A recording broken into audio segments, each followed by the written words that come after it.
எல்லாம் ஈசனாக இருந்து ஞானத்தை வழங்குபவர் என்று பொருள். முனிகள் காவல் தெய்வமாகவும் குலதெய்வமாகவும் பலரால் தமிழ்நாட்டில் இன்றளவும் வழிபடப்படுகிறார்கள்.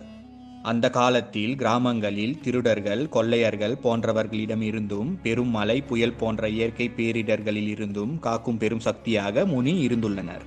முனி, முனியாண்டி, முனீஸ்வரன் என்றழைக்கப்படும் பல காவல் தெய்வங்களில் மிகவும் சக்தி வாய்ந்தவராக கருதப்படுபவர் ஜடாமுனீஸ்வரர் ஆவார். ஜடா என்றால் விரிந்த சடை என்று பொருள்படுகிறது.